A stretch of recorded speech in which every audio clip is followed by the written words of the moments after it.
kami telah berhasil menyelamatkan 1.671 korban yang berasal dari berbagai wilayah di Indonesia. Selain itu, kami juga sudah menangkap 580 tersangka. Jadi saya jujur aja bilang saya hanya ada KTP, tidak ada paspor ke sana. Apakah polisi di Raja Malaysia, polisi di sana juga ikut terlibat atau mempermudahnya, Pak? Siapapun yang terlibat, baik dari instansi luar maupun polisi sendiri, saya minta untuk ditindak tegas.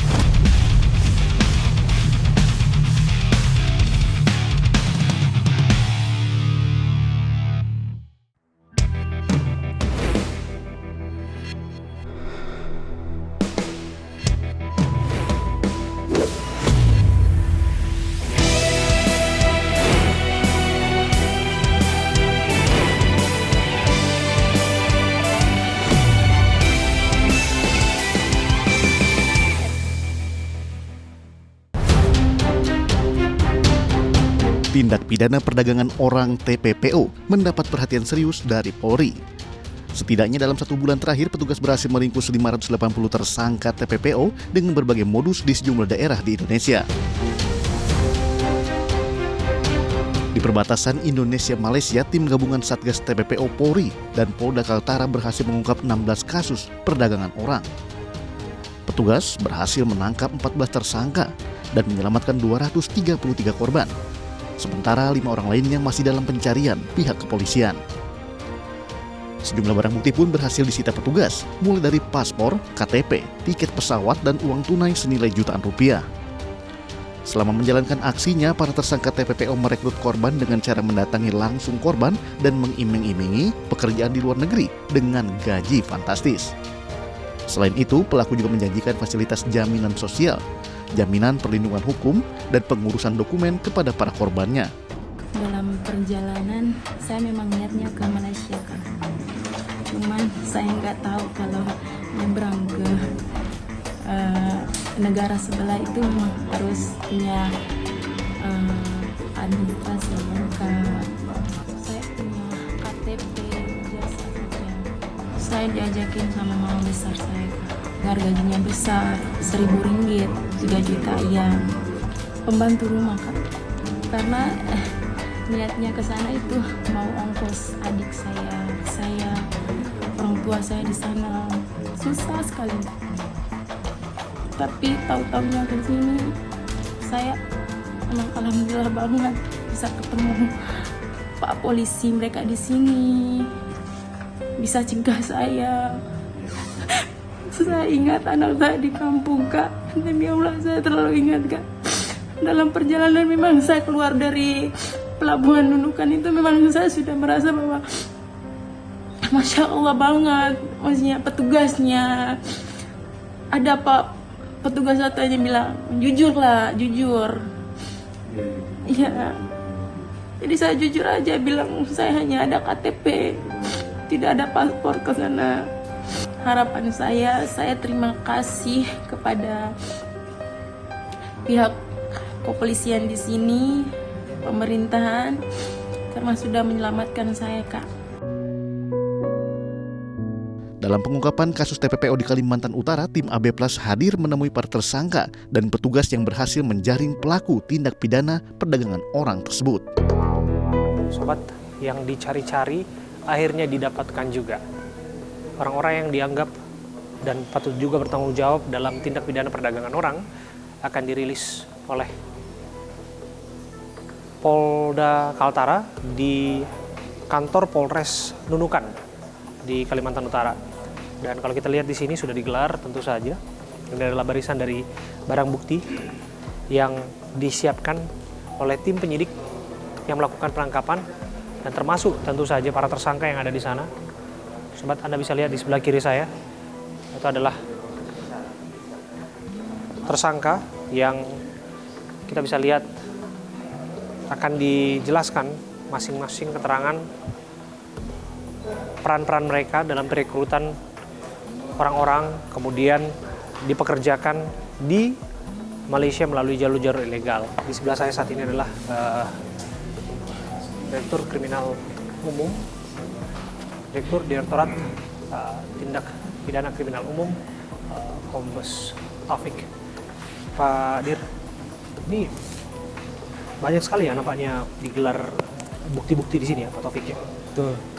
Ini hasil pengungkapan TPPU yang dilakukan oleh Satgas TPPU Barreskrim Polri bersama Polda Kaltara dan Polres Nunukan. Oke. Dilaksanakan pada kurun waktu tanggal 5 sampai dengan tanggal 22 Juni Oke. 2023. Oke, kalau kita lihat ada beragam alat bukti yang digunakan semacam boarding pass, kemudian juga selain bawa perangkat komunikasi juga di sana.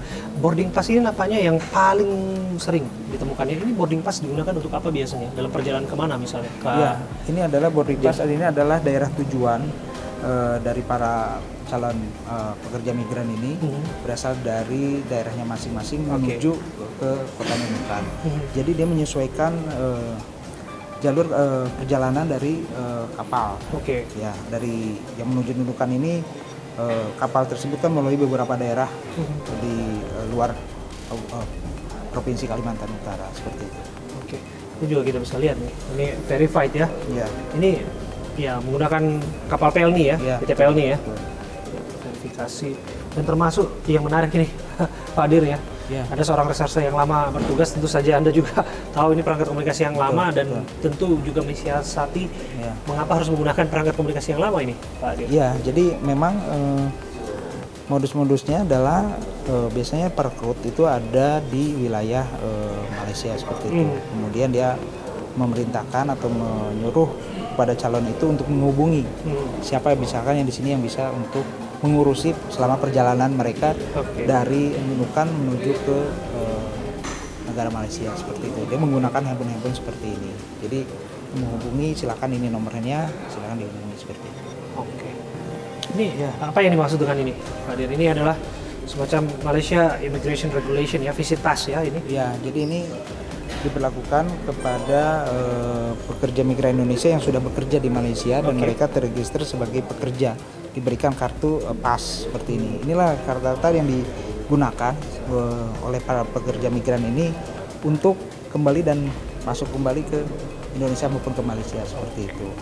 Oke, dan mereka menggunakan ini untuk Ya, merekrut betul. orang ya. Ya, tapi mereka tidak mempunyai kelengkapan dokumen apapun, hanya seperti ini. Dan juga kadang dibuatkan seperti ini. Ini apa ya? Kartu apa?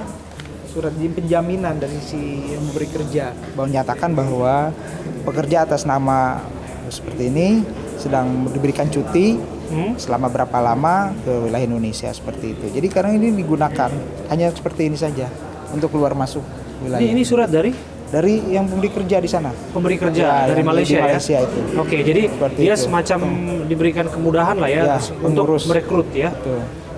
Ini dibuka surat nih sobat, kalau bisa kita lihat nih, saya mau tunjukkan kepada Anda, ini surat semacam cuti untuk urusan kerja dan lain sebagainya, tapi ya ini disalahgunakan, disalahartikan seolah-olah ini adalah jalur yang legal untuk bisa merekrut orang-orang yang tanpa dokumen, tanpa paspor begitu ya, dan masuk juga lewat jalur-jalur yang ilegal begitu ya.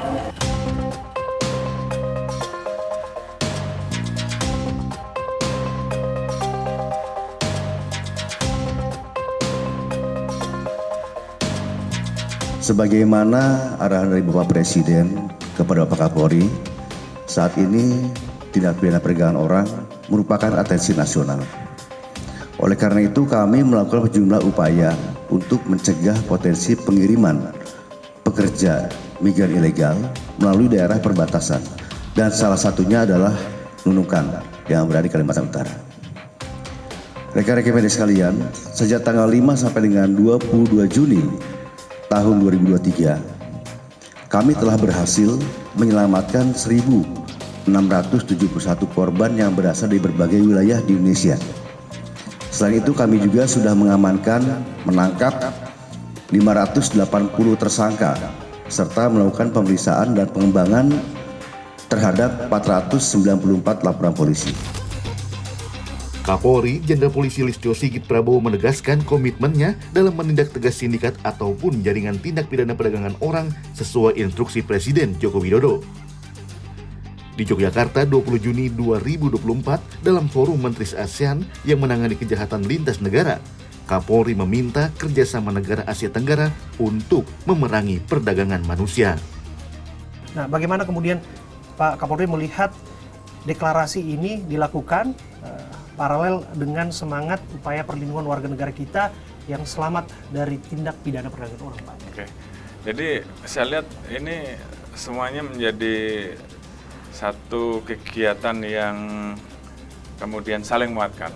Di mana beberapa waktu yang lalu Pak Presiden di Labuan Bajo bersama-sama dengan para pemimpin negara lainnya sepakat bahwa tindak pidana orang TPPO harus diberantas. Apalagi sekarang dengan adanya kemajuan teknologi, kemudian mereka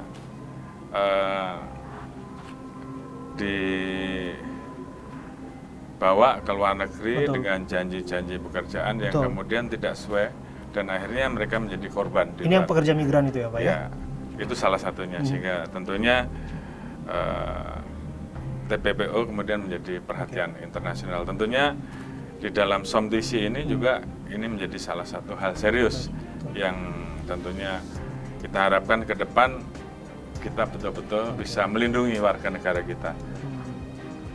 Kerjasama lintas negara ya, Pak ya? Kerjasama lintas negara, tidak hanya sekedar kerjasama tukar-menukar informasi, tapi bagaimana bisa kita tingkatkan untuk bisa melakukan penegakan hukum, mengambil para pelaku tindak pidana yang ada di luar negeri dengan kerjasama yang lebih operasional, dan tentu juga menyelamatkan para korban-korban yang ada di luar negeri untuk bisa kembali ke Indonesia. Saat ini juga mungkin rekan-rekan media juga melihat setelah Bapak Presiden mengeluarkan kebijakan Polri untuk menjadi ketua harian TPPO yang sebelumnya ketua oleh lembaga lain. Sampai dengan hari ini kita telah menangkap kurang 1.553 ya, Pak ya? Ya, mengamankan 1.553 warga negara kita dan 449 tersangka kalau dan saya 457 tersangka. Dan tentunya ini adalah pencapaian kurang lebih 2 minggu ya, dan kita akan terus bergerak dan mudah-mudahan kita bisa maksimal karena kita tahu jumlah masyarakat kita yang kemudian bekerja di luar negeri secara ilegal jumlahnya sangat besar. Kita harapkan dengan langkah-langkah yang kita lakukan, kita tidak menutup ruang bagi masyarakat kita yang akan bekerja ke luar negeri, namun melalui jalur resmi, sehingga kemudian dia mendapatkan perlindungan terhadap hukum, perlindungan terhadap hak-haknya, manakala terjadi hal-hal yang akan merugikan warga negara kita yang bekerja di luar negeri. Terakhir, Pak Kapolri, apa yang ingin disampaikan, ini kaitannya dengan imbauan kepada pekerja migran kita yang nanti akan bekerja di luar negeri agar was-was, dan tentu saja kepada sindikat-sindikat yang masih nakal ini, Pak, yang masih mau bermain-main TPPO dan mengabaikan aturan hukum yang berlaku. Ya, tentunya yang pertama himbauan kepada masyarakat, jangan mudah terpancing dengan bujukan terkait dengan masalah gaji yang tinggi, namun masalah skill dan kemudian masalah persyaratan itu diabaikan. Biasanya kalau sudah seperti itu modusnya berarti kecenderungannya ini adalah bagian dari modus-modus TPPO. Sementara bagi para pelakunya sendiri saya sudah perintahkan kepada anggota siapapun yang terlibat, baik dari instansi luar maupun polisi sendiri, saya minta untuk ditindak tegas. Tindak tegas ya, Pak? Ya, tanpa kompromi itu, Pak? Tanpa kompromi. Jadi saya kira silahkan masyarakat melapor kalau memang ada informasi seperti itu, kita akan tidak lanjuti karena kita sayang kepada masyarakat kita ingin melindungi masyarakat kita yang bekerja di luar negeri, mereka adalah pahlawan-pahlawan devisa. Pihak kepolisian akan terus mengejar para pelaku TPPO, mengingat tak sedikit warga Indonesia yang menjadi korban. AB Plus akan kembali sesaat lagi. Berapa rupiah yang Bapak dapatkan dari pekerjaan ini, Pak? Saya cuma kurir Pak, satu kepala dapat 100.000 Pak. Satu kepala 100.000. Iya.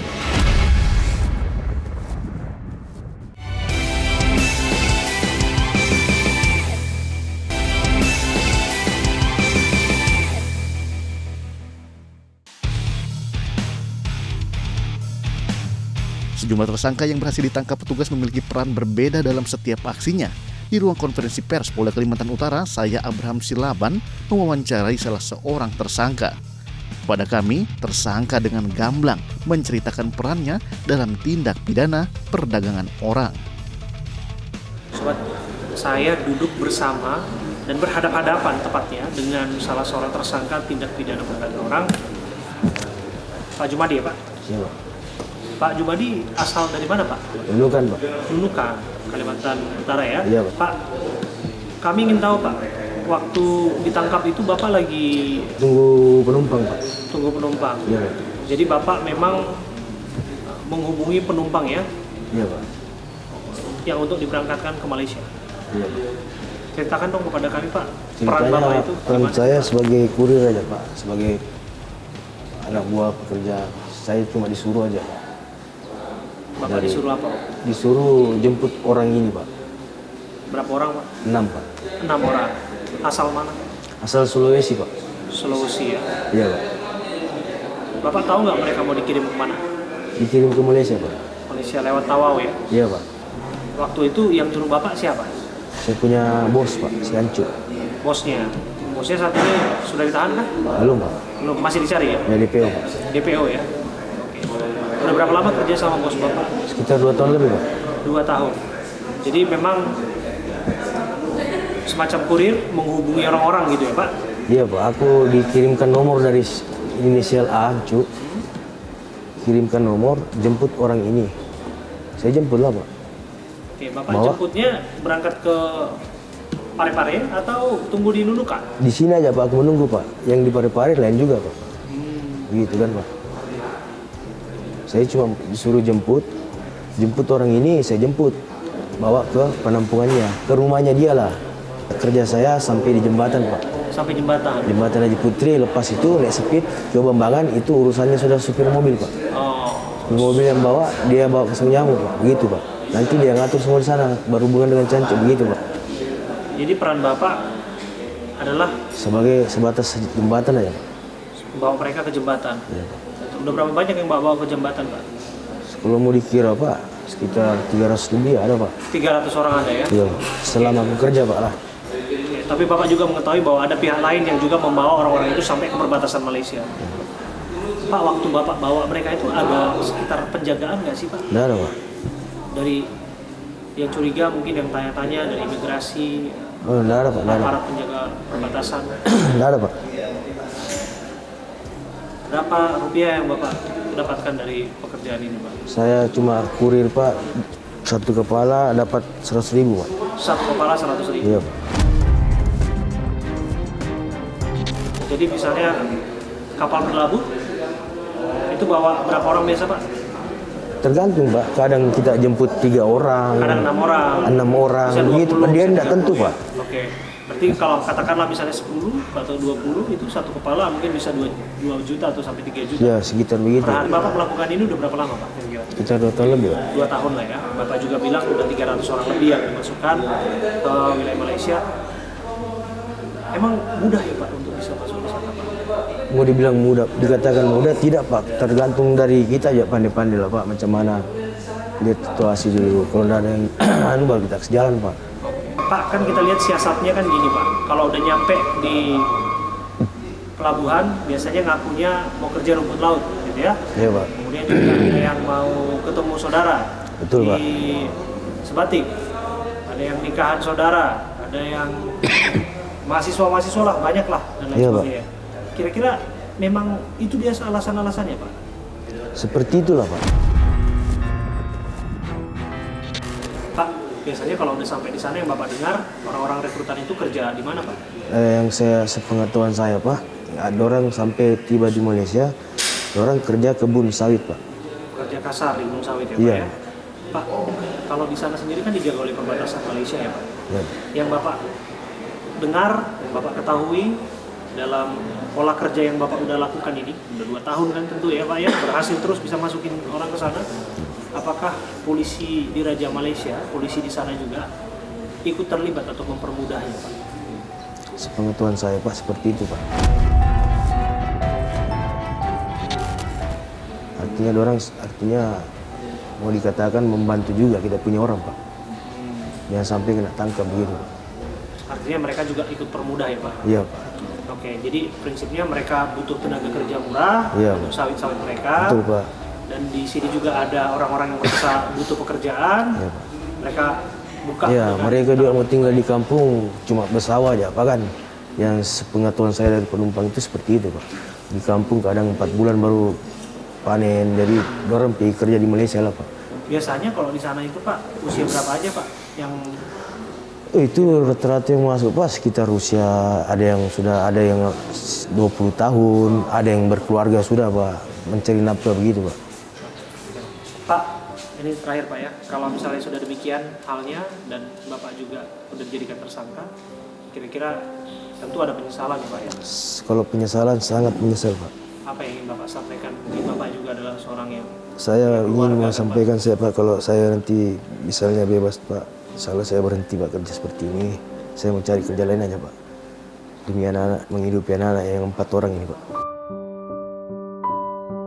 Bapak seorang ayah juga, 4 orang anak, Iya Pak. besar-besar Pak. Umur 2 tahun lebih, 7 tahun, 9 sampai 12 tahun Pak.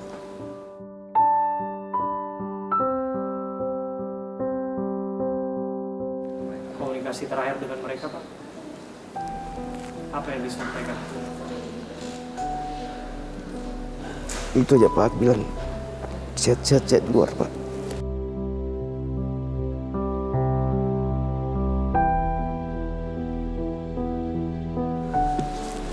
Aku nih Pak, tulang punggung keluar Pak.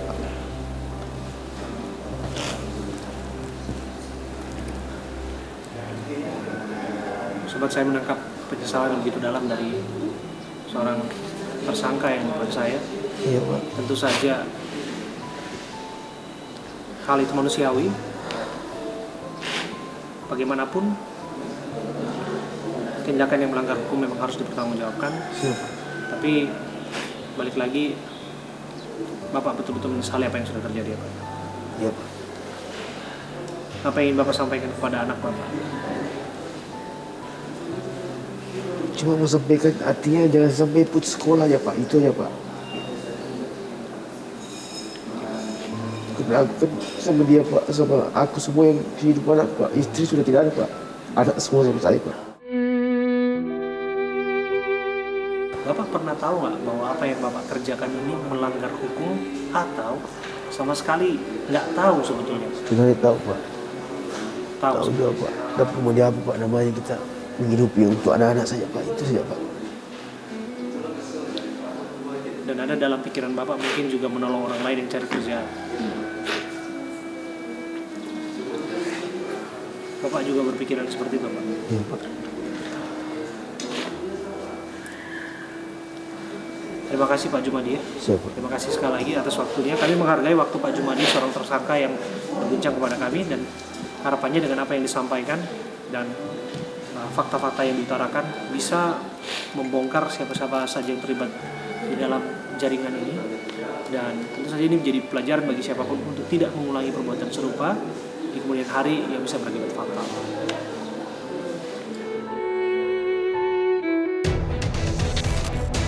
Satuan Tugas Tindak Pidana Perdagangan Orang Polri gelar patroli perairan di kawasan Nunukan, Kalimantan Utara. Patroli dilakukan di jalur-jalur perbatasan Indonesia-Malaysia yang dimanfaatkan oleh sindikat perdagangan orang.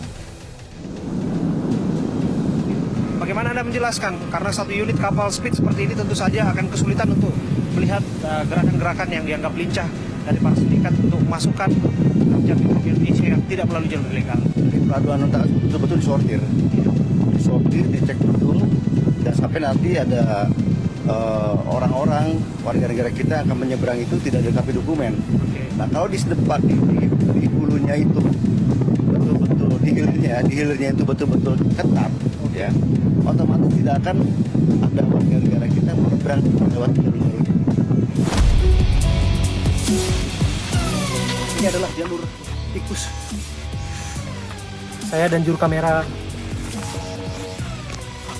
Aulia, kami berdua ada di sini sobat, di wilayah Malaysia. Kami melintas dan masuk ke sini, dan untuk menunjukkan kepada Anda ini jalurnya. Kalau bisa Anda lihat, ini jalur yang kalau kita menapaki terus jalur darat ini adalah wilayah Tawau di Sabah, Malaysia.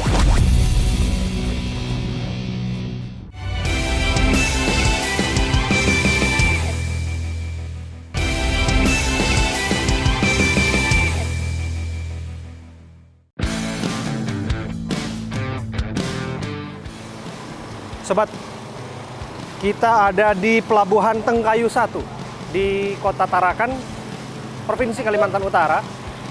Dan saya akan tunjukkan kepada sobat semua bagaimana jalur perdagangan orang, jalur TPPO, yang mana lintas darat, lintas laut, inilah jalur-jalur utamanya, di mana banyak sekali dan tidak sedikit tentu saja korban tindak pidana perdagangan orang yang melintasi rute ini yang akan masuk ke wilayah Tawau di Sabah, Malaysia.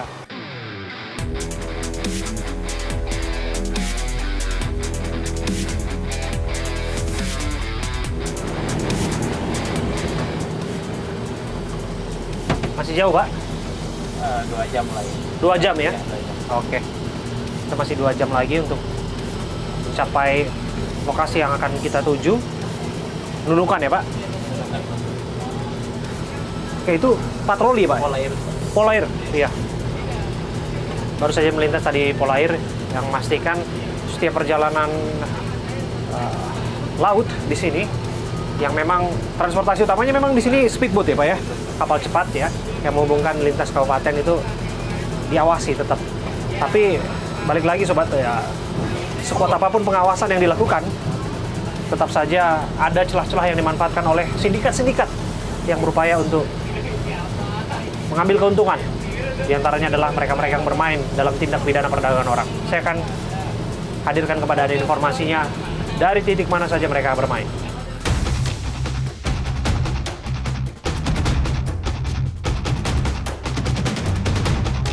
Sobat, di belakang saya saat ini adalah Pelabuhan Tonontaka di Kabupaten Nunukan, Kalimantan Utara. Saya Abraham Silaban dan tim AB Plus hadir di sini untuk menjelaskan kepada Anda bagaimana rute yang biasa digunakan oleh sindikat tindak pidana perdagangan orang. Dan kalau Anda lihat sobat di belakang saya, Pelabuhan Tonontaka adalah drop point ataupun titik penjemputan pertama ketika orang-orang yang menjadi korban TPPO diturunkan dan kemudian akan diberangkatkan ke Bambangan.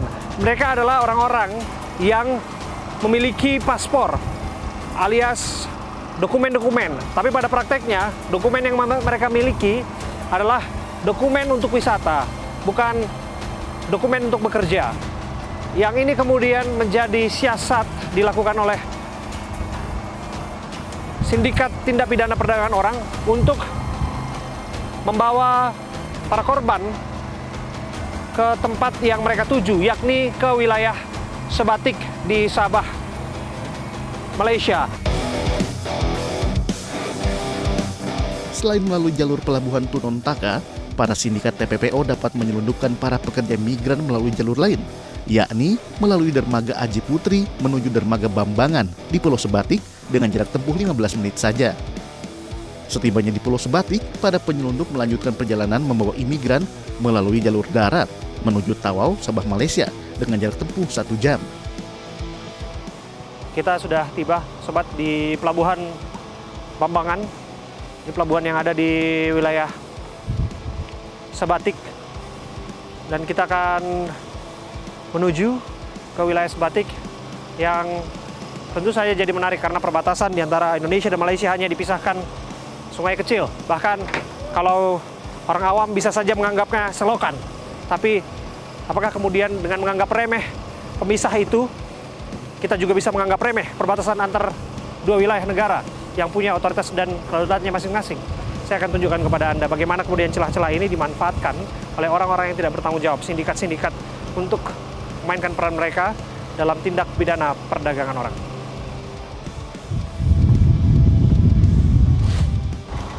Kita sudah tiba, kita langsung turun saja di Pelabuhan Bambangan di wilayah Sebatik, sobat.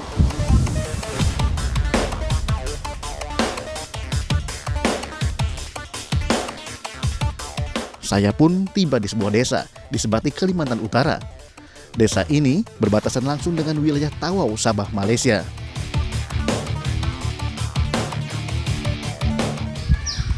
Sobat, saya ada di wilayah perbatasan Indonesia-Malaysia. Sebagaimana yang saya sebutkan tadi, sobat, saya Abraham Silaban dan tim ingin menunjukkan kepada Anda wilayah perbatasan yang saya harus katakan kerap kali menjadi celah, jadi siasat-siasat para sindikat TPPO untuk menyelundupkan orang-orang untuk bekerja di Malaysia. Tapi pada prakteknya kita mengenalnya dengan istilah tindak perdagangan orang belakangan ini, karena mereka tidak menyadari mereka adalah korban yang akan dieksploitasi di sana. Dan ini jalurnya, sobat. Kalau kita lihat ya, ini sungai yang biasanya surut ini, sobat. Sungai yang surut seperti ini, tapi pada prakteknya ada kapal-kapal kecil ya, kapal speed biasanya disebut di sini, kapal kecil dengan kode itu TW itu. Tawau. Tawau adalah wilayah yang mereka tuju sebetulnya, sobat. Tawau itu ada di wilayah Sabah, Malaysia. Mereka akan mengitari jalur sungai ini, akan menuju ke perairan laut di sana, Muara, dan akan menuju ke Tawau. Saya coba mendekat ke salah satu kapal speed yang digunakan untuk bepergian ke sana. Bisa lihat ya, sobat, itu ada bendera Malaysia di sana. Ada bendera Malaysia di sana. Itu adalah bendera yang mengartikan bahwa kode Tawau dan bendera TW itu artinya Tawau, dan ini adalah tujuan dari kepergian mereka. Dan memang ini aktivitas yang kerap kali menjadi keseharian masyarakat di sini, dan itu yang menjadi celah sebetulnya para sindikat ini bermain dan memasukkan orang-orang bekerja secara ilegal di sini. Lagi dan lagi memang penting untuk menjaga perbatasan, tapi bagaimanapun siasat-siasat terus dilakukan untuk pekerjaan-pekerjaan yang tentu saja di luar undang-undang, kawan-kawan. Maka dari situ kita akan telusuri dan kita hadirkan informasi yang komprehensif.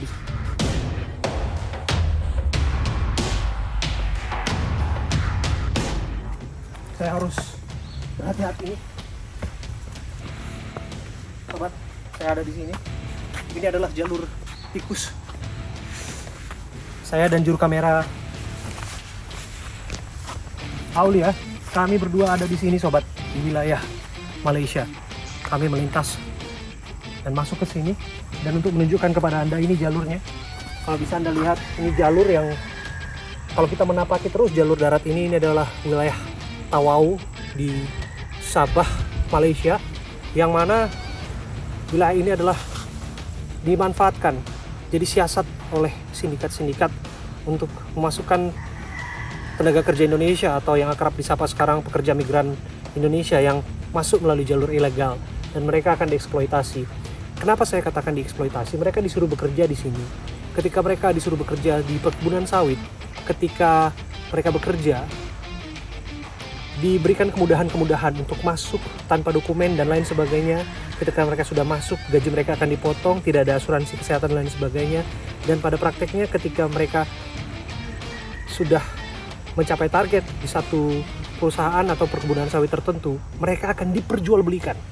Jadi kami dapat informasi penting bahwa mereka yang bekerja di perkebunan sawit warga negara Indonesia pun diperjualbelikan ke perusahaan lain yang juga akan memanfaatkan tenaga mereka. Sah-sah saja bila menyebutkan bahwa mereka merasa tidak menjadi korban, tapi pada prakteknya eksploitasi itu terjadi tanpa kontrak. Mereka dipindah-pindahkan tempat bekerja, dan yang menjadi concern adalah apabila terjadi sesuatu yang tidak diinginkan di sana, katakanlah tindak kekerasan lain sebagainya. maka negara akan mengalami kesulitan untuk memberikan perlindungan kepada mereka. Karena pada prakteknya mereka masuk tanpa jalur ilegal. Apabila mereka pulang deportasi oleh pihak otoritas Malaysia, itu menjadi hal yang lumrah dan biasa. Tapi apabila mereka pulang dengan keadaan cedera, bahkan tidak sedikit pulang, hanya nama, tinggal nama, ini yang menjadi perhatian serius. Perjalanan Abraham Silaban bersama tim AB Plus di wilayah perbatasan Indonesia-Malaysia belum usai. Pemeriksaan dokumen di Pelabuhan Penyeberangan Tunung Taka dilakukan petugas kepolisian dalam menjaring para pelaku dan korban TPPO.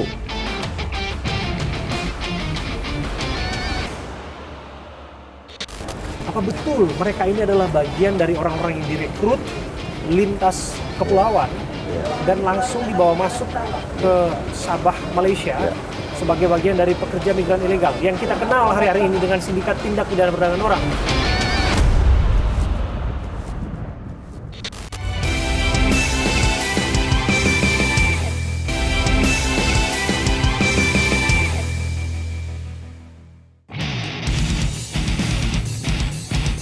Pelabuhan Tunung Taka menjadi pelabuhan yang sangat sibuk di pagi hari. Aktivitas bongkar muat barang dan hiruk pikuk lalu lintas penumpang menjadi pemandangan sehari-hari yang biasa terlihat di sini. Di ruang tunggu penumpang pelabuhan Tunung Taka, saya akan mewawancarai sejumlah penumpang kapal yang baru saja tiba di Nunukan, Kalimantan Utara. Apakah benar mereka datang karena keperluan keluarga atau ada maksud dan tujuan lain?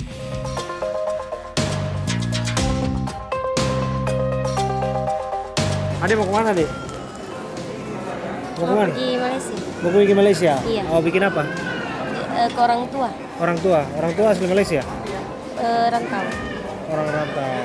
Di Tawau berarti? Kelupit. Hah? Kelupit. Kelupit itu di Sabah? Iya. Bikin kerja kan di sana? Mau kerja kan Malaysia? Pergi Kenapa? ke orang tua. Kenapa colek-colek tuh? Tidak ya. Tidak ya? Pergi ke orang tua. Tidak kerja dia di sana. Tidak kerja. Yakin ibu? Ini ibunya bukan? Ibu siapa? Tidak, kok kasih jawab sama dia? Ibu siapa ibu? Dengan ibu siapa bu? Bu Anti. Bu Anti dari Bulukumba juga? Bulukumba ya. Sebagai apanya? Kawan. Kawan. Nah ibu berkawan ini beda usia. Ini ada ini masih muda. Ibu kawan itu dengan ibu-ibu juga. Ini beda usia ini bu. Ini berkawan ini dengan anak milenial sekarang main Instagram. Ibu juga main Instagram kan tidak? Tapi ada mau kerja tuh di sana? Tidak. Bikin kerja? Pergi ke orang tua jalan-jalan. Orang tua tinggal sana, kerja di sana juga. Iya. Ada usia berapa sekarang? 19. 19. Tapi bawa paspor ya itu? Ada. Oh ada.